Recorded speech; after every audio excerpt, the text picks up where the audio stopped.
You see here, Bant Eldrazi. That has been the weapon of choice for Calcano here on the right. The New York City-based player making the trip upstate here for the Open.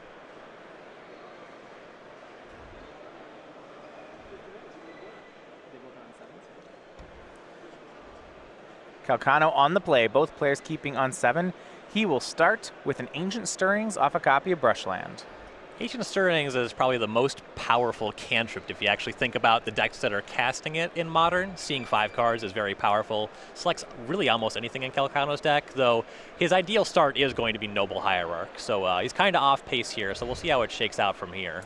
Yeah, I mean, one thing about the Bant Eldrazi deck is I know they need... Eldrazi Temple is so important to their strategy. That cards like Ancient Stirrings do a lot of work. Yep. Eldrazi Temple is still the thing that enables turn 2 or 3 Thought-Knot Seers, which is among this deck's key strengths. Yeah. The card he got there was Matter Reshaper. For Thomas, it was Raging Ravine to start the game, so no turn 1 play on his side. It looks like Calcano already had the Eldrazi Temple in his hand, so he will get to power out that Matter Reshaper a turn early. All right, that's solid. Yeah, when your opponent takes Matter Reshaper off of Ancient Stirrings, you have to figure that their mana's already pretty good, or that their Stirrings was not very good. Thomas checking the text here on Matter Reshaper. Mentioned before, this one, a great card against a strategy like Jund, where they're trying to play an attrition game and kill all your things. Yep, you don't want to point a targeted removal spell at this one, and it also does a really good job at blocking against the Liliana of the Veil Edict. Yeah, 4 copies of that in Billiteri's deck. For his second turn, a Bloodstained Mire will find an Overgrown Tomb, and it looks like we have a copy of Dark Confidant from the Jund player. Yeah, and you see a Terminate in Billiteri's hand. He definitely wasn't going to pull the trigger on that one just yet, but that is certainly among his most important cards in this matchup, and Calcano's deck does tax them fairly heavily. Well, Calcano swings in, dropping Tom to 14 with the Matter Reshaper, and then we'll cast Thought-Knot Seer, and we get our first look at Billiteri's hand. So for the Jund player, he has a pair of Terminates, a Lightning Bolt, a Kalitas, a Lightning Bolt, and it looks like a Scavenging Ooze is the last card. Yeah, so I have to figure that a Terminate is going here. Terminate, again, is like one of, if not the most important card for Billitteri in this matchup. Kalitas is actually really strong if you can get some zombies churned out. It would exile the Matter Reshaper, get a zombie that way. You can make it up to a 5/6, and it'll actually start to square off against these Eldrazi, though a Path to Exile from Calcano could shut that off before it starts. Dark Confidant shows an Inquisition of Kozilek for Thomas. Calcano did exile one of the 2 Terminates. You see Thomas's regular draw was a copy of Liliana, so it doesn't have his 4th land yet. He'll play Twilight Mire, and we'll see how he goes forward with this turn. Calcano couldn't take both Terminates, so Thought-Knot Seer is not long for this game. He kind of will be, I imagine, though one of them will be killing the Thought-Knot Seer. Sure. The Twilight Mire makes this play a little bit awkward, so if Billitteri wants to cast Inquisition, he has to commit to casting that and Terminate right now, because he would have the black mana floating. It's interesting. Thomas has gone for Liliana of the Veil this turn. Okay. I'm interested in what mode he'll pick if he just wants to go at hand size. If he -2s it, it's almost guaranteed that Calcano will sacrifice the Matter Reshaper. Right, and no matter what mode is activated here, Billitteri is going to lose some material on Calcano's attack step. Yeah, -2. So Calcano is forced to sacrifice a creature. He'll pick Matter Reshaper, and what a beating it reshapes into an Eldrazi Temple off the top. Woof.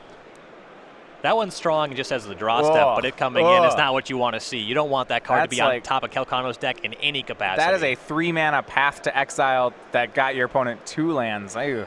And this is what I was talking about here, any mode on the Liliana. Now when the Thought-Knot Seer attacks, it's either going to just eat the Dark Confidant or it's going to remove all of Liliana's loyalty. So Billitteri is going to lose a pretty substantial permanent on this attack from Calcano.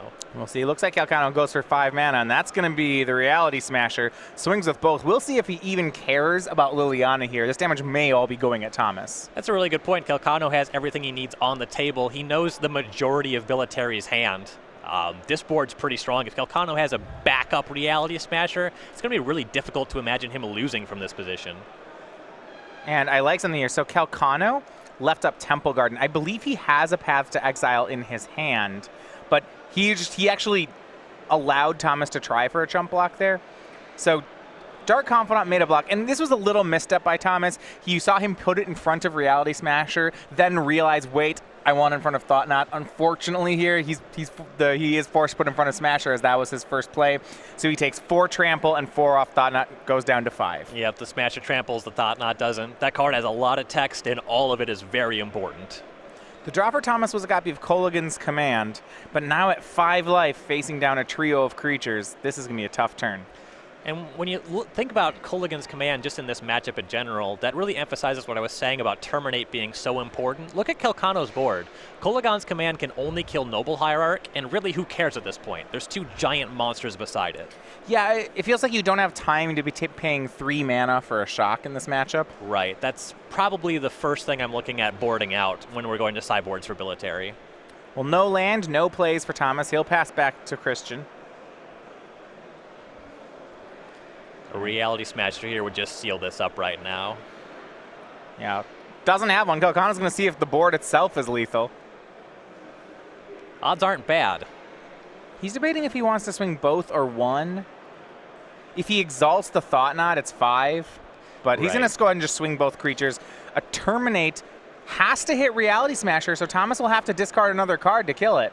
Yep, and Calcano knew about this Terminate. That's why you send with the 2 creatures here. You know one of them's dying, so at least connect with the Thought Knot. He'll discard an Inquisition of Kozilek to make that spell connect. So Thought Knot hits Billitteri down to 1. He looks like he's going to get another turn. Yeah, what he can do with it is questionable. I have spotted a Path to Exile in Calcano's hand, and not that it matters because here comes a big one. Yeah, so this is a Drowner of Hope out of Calcano. It's the high end of the deck, and especially with Thomas at 1, those 2 Eldrazi Scions that this 5/5 brings with it now means that Calcano has 4 lethal attackers. This card is great on the overwhelming majority of board positions for this matchup. When those are Scions or lethal attackers, forget about it. This game's over. Yeah, Liliana will take care of one of them. Here's Scavenging Ooze. And you even see Billitteri. Yeah, he doesn't have a 4th land. It looks like his Twilight Mire can't even tap for green for the Scavenging Ooze. Right.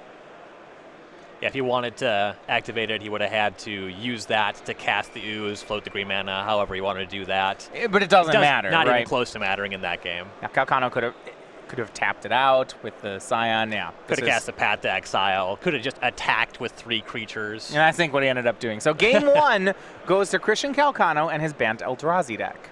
And that's how I imagine that this matchup is going to go.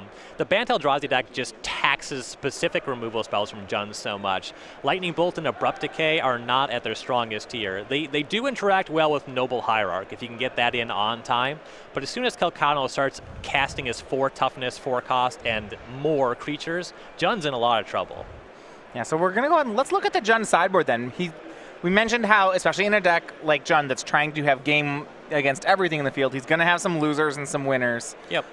Those Kolaghan's Commands you didn't like, but when we look at the sideboard, we have 3 Kitchen Finks, 2 Ancient Grudges, 2 Kozilek's Return, 2 Pithing Needle, and then 1/ofs of Thrun the Last Troll, Obstinate Baloth, Duress, Painful Truths, Slaughter Pact, and Slaughter Games. How do we change the deck to be better against Bant? So I like Thrun and Obstinate Baloth, mostly on the merit that they're getting to the range where they're large enough to tussle. They at least will get in the way of Thought Knot Seer. They can help you deal with Reality Smasher some. So those ones are all right. I like those. I like Painful Truce just because there's only specific cards that Jund wants, and as soon as he's drawing Lightning Bolts and facing down Smashers, or Thought Knot Seers, he wants multiple copies. So extra cards are going to be important as well. What about something like Slaughter Pact? Love Slaughter Pact. Okay, yeah, it is 3 mana for a kill spell, but it kills anything. Exactly, and he just needs to be able to kill these 5 toughness, 4 toughness creatures, so that should be coming in over the less powerful removal in this matchup. And I can see an argument for Kitchen Finks, just to get a critical mass of bodies on the table to actually engage in combat favorably. Yeah, it's interesting. I like it when you say it that way, but it is a 3/2, and I feel like, it's kind of small. Yep. I could see it going either way on here. But yeah, it's just an option. It's going to depend more on what we actually want to board out here. All right, well, Christian Calcano on Bant Eldrazi. His sideboard's some 2s and some 1s. He's got 2 of Engineered Explosives, Graft Digger's Cage, Stubborn Denial, and Stony Sounds. That's a lot of times, this feels like what you see in a modern sideboard where it says, oh, this is some hate cards for a lot of different matchups. None of them for Jund, because you don't really hate out Jund. Right, yeah. You can up your removal count. Dismember will help you deal with their Dark Confidant, their Tarmogoyf, what have you. So I can see that one coming in. This is just not the matchup for Worship. Don't like that one really at all. What about Worldbreaker, though? I'm curious about Worldbreaker. It's very expensive, but it's a redundant threat. Jund is very unlikely to exile it. It's going to take Kalitas plus removal spell to actually permanently deal with Worldbreaker. So I do kind of like Worldbreaker, and I also like Endbringer. It's just another fatty. And that's what you're taxing Jund on, the removal spells that can actually interact with these giant monsters. Interesting. So coming up just this last weekend over here at Star City Games, we announced that we've had on the calendar for a while Grand Prix Atlanta, but we announced that now registration is open for that. So this is the next Grand Prix brought to you by Star City Games. It's going to be Kaladesh Limited, so that is the next set that's coming out. It's still a couple months in advance, but now you can register for it. It's October 7th through 9th. In Atlanta. It is the first major event after the release. So it's that weekend where they're putting all the limited events right after the set release. You can get the exclusive Grand Prix Atlanta playmat, which is going to be announced later, only if you register before Friday, September 9th. So that one, you have a few weeks here, but why wait? The air registration is open now, and you can find out all about it at starcitygames.com/GP Atlanta. It's crazy to think how close the Kaladesh release is. I know, right? Conspiracy 2 also coming out in between. Really exciting time. A lot of new cards coming our way. I love it. I love new Magic cards.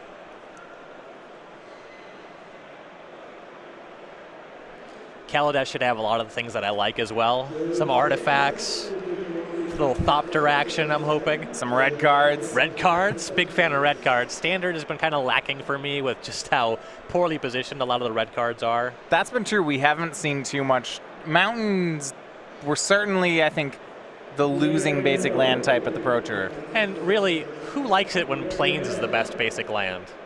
Well, that's just never true.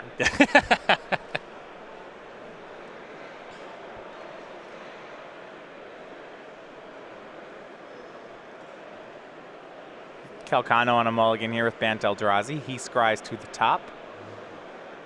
And we are underway. It'll be Inquisition of Kozilek from Billitteri on the play.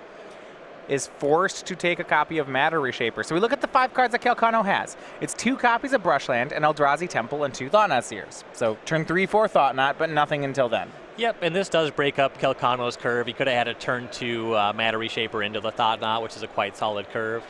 Noble off the top here would be great. Looks like the card on top that Calcano kept was Reality Smasher. And you see him leading here on Eldrazi Temple. Yep, the idea is if he top decks a second Eldrazi Temple, he's got that turn 2 Thought-Knot. So it's back to Billitteri. Play a land and say go. Calcano, not that fortunate. His draw was Windswept Teeth. Boo. You want to see just the double temple starts? Yeah. Let's see some degenerate nonsense. Let's see why they had to ban Ayavugan. It's because this is totally unbeatable. I believe I've spotted an Abrupt Decay in Billiteri's hand, Oof, and he knows that one's just not going to matter in this game. But you have to keep some of that in, right? Because a card like Birds of Paradise or Noble Hierarch needs to be killed on sight. Exactly. If Calcano had that Noble off the top, it would have been very important. What Billitteri needs now is to get some kind of clock on Calcano, because Calcano's hand is just full of really powerful threats. Right, and these are the scary games for Jund, is where they have the early disruption, but then nothing else. And this is actually going to be very good. Billiteri's turn 3 is Liliana of the Veil. There we go, the Planeswalker from Innistrad. Because he's on the play, he was able to sneak this past the Thought-Knot Seers, which is so huge. Definitely. You know, now you look at Calcano's hand, he's going to cast a Thought-Knot Seer into a Liliana with 4 counters on it. Like, great. Great. Right, that is not ideal here, and the Liliana will be back to edict away the other Thought-Knot as well. But what if Calcano top decks an Eldrazi Temple right here? And smashes it? How good is that? That would be above average, I would say. It'd be a game changer.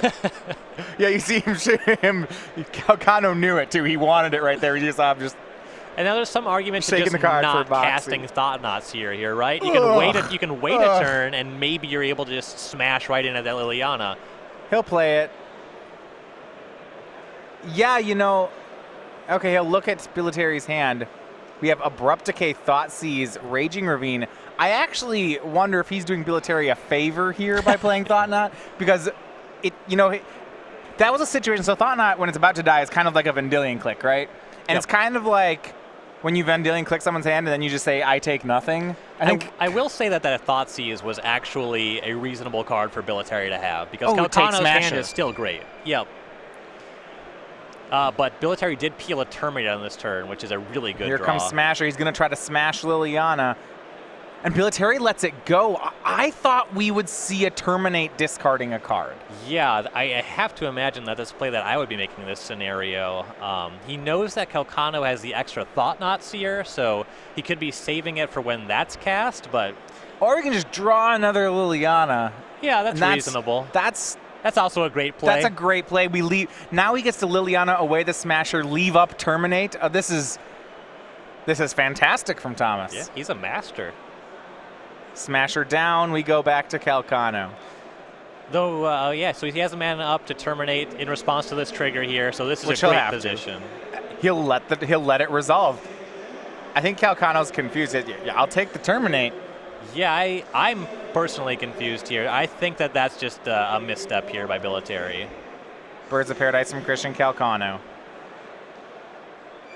Did we draw another kill spell? Oh, I hope we did. I hope we just drew a Terminate. Dark Confidant was the draw. Okay. Well, fortunately for Billitteri, he can play out his entire hand before plussing that Liliana, so he'll get a free card off Christian. Yeah. So here's Dark Confidant. He just Abrupt Decays the birds, pluses the Liliana, goes on with life.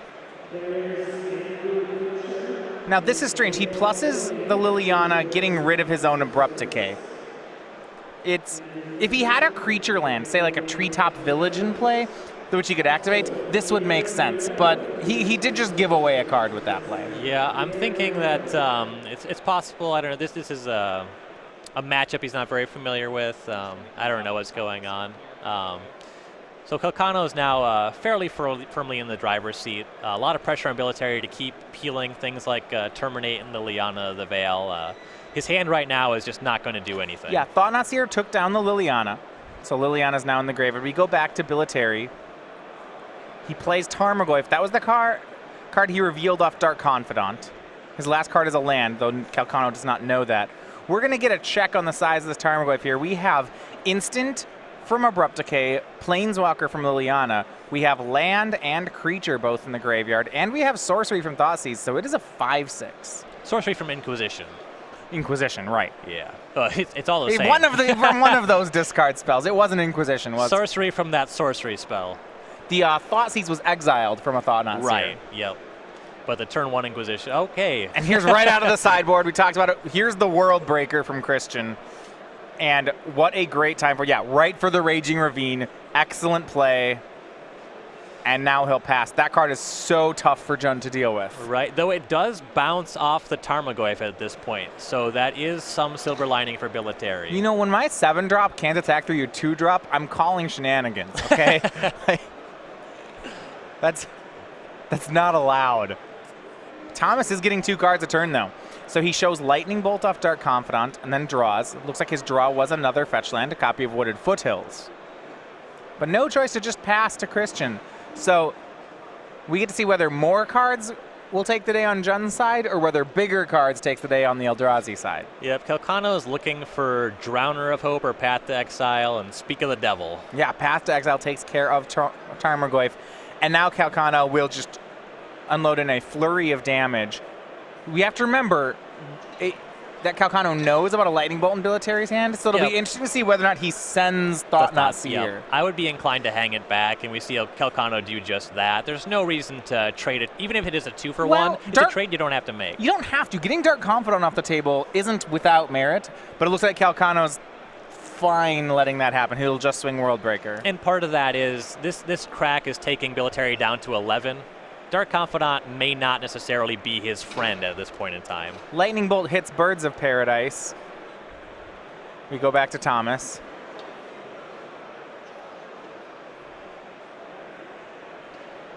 Looks like another lightning bolt in a land. Very much not what Billitteri is looking for. He'll pass back to Calcano. Just swinging World Breaker. He knows about that lightning bolt again. So now Thomas goes to 5. Calcano plays a land and passes. Another lightning bolt from Thomas puts him to 4. This double bolt could trade with the Thought-Knot Seer, though it is not enough to deal with the World Breaker still. But nothing's enough to deal with the World Breaker. Well, almost nothing. I think Thomas may have drawn Scavenging Ooze for the turn. So yeah, 2 bolts at the Thought-Knot. Thomas draws a card. And if that last card is Scavenging Ooze, that's perfect. And it is. Yeah, that's really solid. Now if he's able to find a way to get rid of the World Breaker, he can actually permanently deal with it. Yeah, now keep in mind there are 4 untapped lands from Thomas. They are unfortunately not all green mana producers. Right. So at least one of them is a basic swamp. We'll get a check on just how many you can exile. You do see at least 6, it looks like 6 creatures in Calcano's graveyard alone. Yep, and it's going to be the mana that's choking him here on making that Scavenging Ooze big enough to just bounce off of the World Breaker. So Ooze goes to a 3/3. Yeah, you see the lands that Billitteri has left untapped are swamp and 2 fetch lands. So in this position, I imagine Billitteri is forced to chump block with the Dark Confidant. Whoa! Huge draw here for Calcano, though. He's just going to try to end the game. It's Drowner of Hope. He can sack a Scion to tap the Ooze, sack a Scion to tap the Confidant, and I think because of that mistap, that would kill Billitteri. He attacks, so Calcano attacks with World Breaker, Thomas blocks with Dark Confidant. Is there a reason Calcano doesn't just tap him out and swing 5? Well, he can only attack for 5. I guess he didn't have any untapped green, so he actually couldn't gain a life with the Scavenging Ooze. Right, right. Maybe there's an untapped green there that we missed. Yeah, it could be respecting Terminate. I don't know. There's no cards in Thomas' hand. It might be one of those situations where Calcano just His missed. position's so good, Well, I don't know. It's possible he just missed that Thomas was out of green mana. Now, to be fair, True. Calcano can tap it again here. Yep. Billitteri goes to work on Christian's graveyard, exiling, looks like 4 creatures, gaining 4. Thomas is up to 9. That's going to be shy Land, of 10, yeah. though. He's got to get up to 11 to survive here. 2 5-power attackers for Calcano. Ooh, and it looks like he's drawn something, too. If it's a Displacer, that's easy game, yeah. Oh. Eldrazi Displacer. If you haven't seen, remember from Eldrazi Winter how that one works with Drowner of Hope? It works just like that, a handshake. So 2 games in the books for Calcano, and 2-0, he has started his tournament off with a win. Yeah, even in a much closer game, that combination would break things wide open. It demands a removal spell immediately. Yep, exactly. It was just textbook. Very easy to clean up the matchup from there with just what he already have. And Displacer Kicker, well, how about that?